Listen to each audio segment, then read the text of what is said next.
Rock and roll. Hello, buddy. Welcome back to the channel. I've got my friend Kevin here, and I ran into Kevin. We've seen each other several times. He's been on the show before, and we were at Liquid a few weeks ago, which is a resort not far from my house. And he told me he had a heart attack or had a heart trouble or something happened. What happened to you? So my biggest fear happened before coming here. I have a family history of heart disease, although I've been given a clean bill of health. But yeah, about 2 months ago, I had a heart attack. What was the symptoms like? Tell me how it started. So I like to swim where I live a lot, so I do like 2-hour laps in the pool. And on the 19th, about 10 minutes into my workout, I started having some shoulder pain, chest pain, but not bad. It kind of went away, but I stopped the swim, just figuring it was just fatigue or maybe a cold coming on. And no more symptoms for the rest of the day. The next day, I got in the pool, and within 5 minutes, again, same symptoms. This time, they didn't go away. They lasted pretty much the day. How old are you? 59. You're young. Yeah, but my grandfather died, my great-grandfather died, my father had a 5-way bypass at 50. So it's something that I've been aware of for a long time. I've been on statins for probably 30 years now. 30 years, wow. Yeah, a long time I've been taking them because I knew the history, so I wanted to take care of myself. So then I went to my cardiologist, which I established one here. And because... What hospital did you go to? Silliman. That's where I went to, Silliman, yeah. And we can get into that in a little bit, but yeah, I feel pretty good, I thought. Yeah. I have a degree, or I work biomedical engineering. Okay. So I work in hospitals, and or I did. Know a little bit about how things work. So how things work, and I would give it probably Silliman a good 7 out of 10. Okay. Small, but I thought they had some pretty up-to-date equipment in there. So yeah, so on that next day, the pain didn't really subside. I went and talked to my cardiologist, and I had seen her to establish my relationship with her about a month before that, and she did an echocardiogram. It showed perfect, nothing wrong with the heart. I think we have the same cardiologist. Chu? Yeah. She's, from what I understand, she's the only one on this island that can do angiograms, or that's certified to do angiograms. Right, yeah. So yeah, I picked the right one, right? We picked the right one. So because I had just done that, she said she didn't think it was a heart attack, but she did some blood work, came back okay, and then she upped my blood pressure medicine because it was a little bit high. So the pain wasn't that great. The next morning, around 3 in the morning, I woke up serious pain in my chest, and I took my blood pressure, and it was very high. About almost 180 over 120 at the house. And I know it's accurate because when we got to the emergency room, they got the same reading. So I had very high blood pressure. They did the blood work again, the troponin, which I believe is the marker for a heart attack. If it's over 40, I was 256. So obviously I was having a heart attack.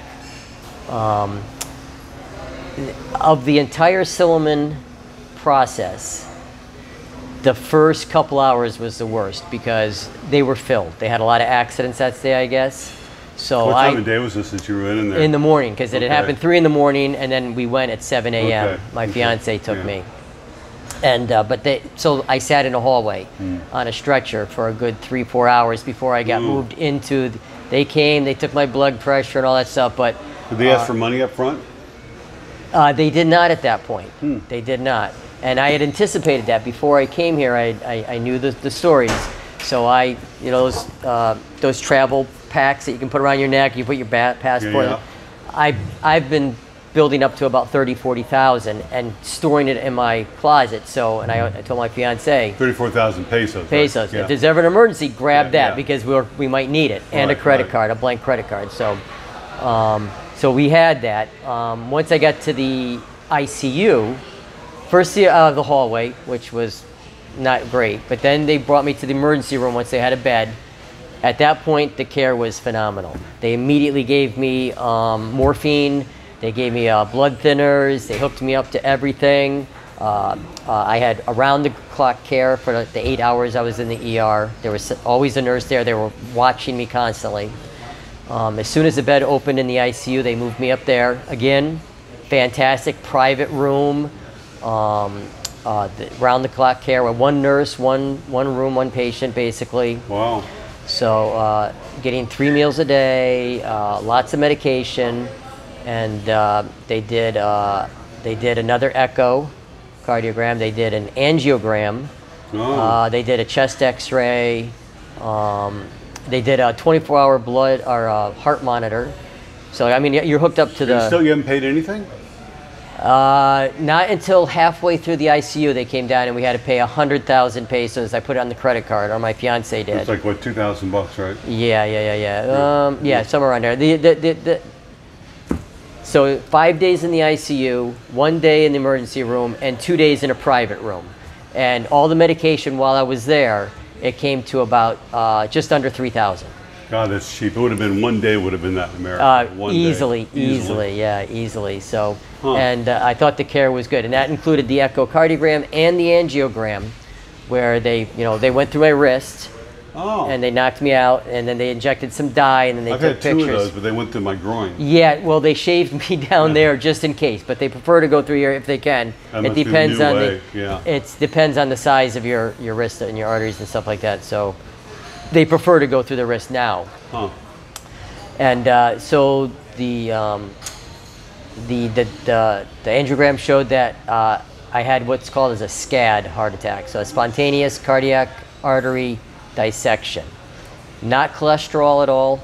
It's where the veins, the arteries on the heart, they twist a little bit and kind of freeze up, or they peel on the inside, and that's what causes the heart attack. Luckily, no stint at that time, because they prefer to wait 2 months, do another angiogram, which I'm doing in 2 weeks, because this will heal on its own sometimes. Like 60-70% of the time, it will heal completely on its own.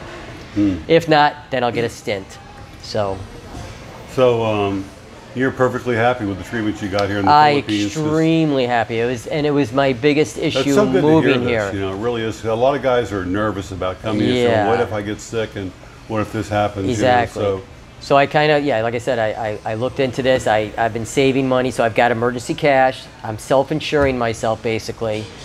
Before I moved here, about a year before, I started saving into my HSA more, and I got that up to about 10,000 before I came here. So that's my emergency self-insure right there, plus the cash that I'm building up that I have on hand. $3,000 to get that kind of care. I mean, if you were just, you said you had some experience in hospitals back in America. If you were just to guess, if you had the exact same thing in any hospital in America, what kind of figure you think that would have cost you? Well, it would have been, first of all, I would have maxed out my out-of-pocket. So that would have been 10, 12,000 right there for the year. You'd pay out-of-pocket. But the cost would have been excess of 100,000 easy. Wow. For 6 days, 5 days in an ICU, 2 days in a private room, medications and all that. It would have broke you. It could have ruined your life. If you didn't have insurance, it would destroy you. Yeah. And you have it here, it cost you $3,000. $3,000, yeah. Well, Silliman, I've dealt with a couple of guys who've had, because of the embassy, who had accidents, motorcycle accident. One guy, leg broken badly, had to put pins in there and all kinds of surgeries. He was in for like about a week and a half. Yeah. Total bill was around $4,000. Fortunately, the person that hit him gave him the money, or paid for it. But he got excellent care and treatment, and his leg healed up just fine, and he's good. I have no qualms about we're having our the baby care born here. there too at Silliman too. Are you? Yeah, I heard that. Congrats. It's real close too. Exactly, yeah. That and ACE. I heard ACE is good though, but I don't have any experience with ACE. But yeah, the care at Silliman, I thought their equipment was pretty modern, pretty up to date. It wasn't like wasn't like old Stone Age stuff. It was pretty new. And like I said, the ICU I was extremely happy with. The biggest issue with the hospital care here is you need a runner. And I don't know if you're familiar. You must be. Well, you need someone that's going to run down to get medication, because the doctor will come in and say, "Oh, we're going to change your prescription."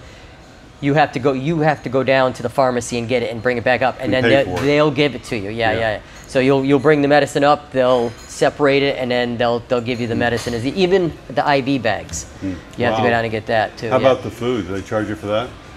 That was all included in the bill, so just under 3,000 US. That was. So how long have you included. been here now? Almost. Let's see. We did it about 8-9 months ago, and I was here for so almost a year. Okay. Almost a year. Yeah. I'm going back in November to take care of some financial things for a month, and then I'll be back here. And where are you from again? Connecticut. Connecticut, yeah. Which is expensive there. It is very expensive, and I was 15 years in California, so, expensive one expensive there, to yeah. another expensive, yeah. So- To a very nice, cheap area. So you're here to stay, right? You're engaged and everything? I'm engaged, yeah. We'll be married in March, and yeah, I'm here permanent now, yeah. No regrets, no... Not even close. Nope, I'm happier now, much less stress than I had in the States. And Well, for you, I'm not sure if we talked about this last time, but how did you end up deciding to come to the Philippines? Like, did you just come across some YouTube videos, or what was the thought well, that process? was part of it, but initially is I'm widowed, so my wife passed away like 6 years ago. She was Filipina, so that's how I got introduced to this. Never came here with her, but after she passed from cancer, I took my oldest daughter. I said, "Well, let's go see the Philippines." You know, kind of like a tribute to my my ex-wife. So we did that, and I fell in love with the country. It just it's a really nice, beautiful place. The people are extremely friendly. They speak English. You know, no regrets at all coming here picking this. So that was kind of like that got the ball going. Me thinking like, well, maybe I could come here and retire. I was getting tired of the work scene. Yeah, it's like I've always felt welcomed here. You know, by the authorities, by go down to immigration. It's like they want you here. They don't want you to leave when your visa's up. They want you to go renew it and come back. And they want you to retire here and build a house here, and you're welcomed in this country. Where other places they're nice to you, but they don't really want you there. Right. Yeah. You know, you're still exactly. Yeah, they accept you right into the. I mean, you get some expats here that have a bad attitude. You know, they want to change things. They want it to be like America or Australia. So they're always complaining like, well, why couldn't? It is what it is. You know, it's a different culture, and if you can accept that. You're not going to change it. It's not your right to change it. It's not your country. We're a guest Exactly. here. That's just it. We're guests. Exactly. Yeah, we're a guest here. And so, when you get married, you're going to get the 13A visa? Or yes, the 13A. I just got mine. Yeah. Congrats on that. Yeah, another friend of ours, Ali. Yeah, it wasn't that hard either. I went through JRC down by immigration. And they did a lot of the paperwork? Everything for me. We'll look into that. Excellent, first-class service. Nice, but you had to go to Cebu, right? Yeah, but it's you go over there, like we stayed in a hotel, and we met the representative from JRC the next morning. He was right there on time. Nice. Took us to the head of the line. We sat down. They did the fingerprinting and took a couple pictures, and we were done. Nice. I was in and out of there in 15 minutes. And you made it like a little vacation while you were there. Yeah, we had a nice time. Exactly. We saw a movie, it's good. Oh, nice. Yeah, Cebu's nice. Yes. I wouldn't want to live there, but it's nice. No, yeah. I'd like to visit. But, exactly. But it was all easy, and then they keep you up to date on the approval process, and they called me up the other day and said, "Hey, it's ready. Come get it." So you actually got it. You're on the 1 year probation now. Very nice. Yeah. Congrats. Yeah. I have to wait a year after we get the marriage. And so now I can come and go as much as I want without an exit visa or without the forward ticket. Perfect. Yeah. So it's all good. And then after 1 year, you got another 5 years, I think. I don't know if it's probationary or whatever. And then after that, I think you're permanent. Exactly. Yeah. So, congrats on that. I didn't know that. Yeah. So I'm happy. That's awesome. Really happy. Very nice. Well, anyway, I'm just so glad things are working out for you. And, absolutely, yeah. You look good, Oh, thank you. Yeah.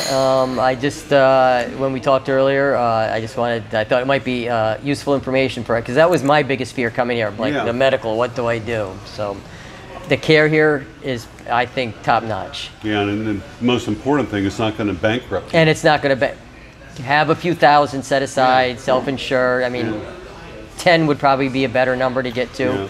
And for self-insure, but and they'll take a credit card, so it's like, they took my American Express. I put the whole thing on that, and then I just pulled the money out of my HSA and paid my American Express off. Wow. Yeah. And I didn't even have to. I gave it to my fiance, and she went down to get the medication and pay the bills, and they just scanned it right through with her, and I came back up. I had to sign it, and that was it. Done. Wow, that's great. That's great. Well, so glad things are working out for you, and thank you for sharing that information. I think it's going to give a lot of guys confidence that were apprehensive about coming here. It was my biggest fear. I thought about it too, since I had trouble too. I had heart troubles as well. Yeah, so, I knew that. Yeah, it's good to know, and we both got a good cardiologist, so nice. you feel secure.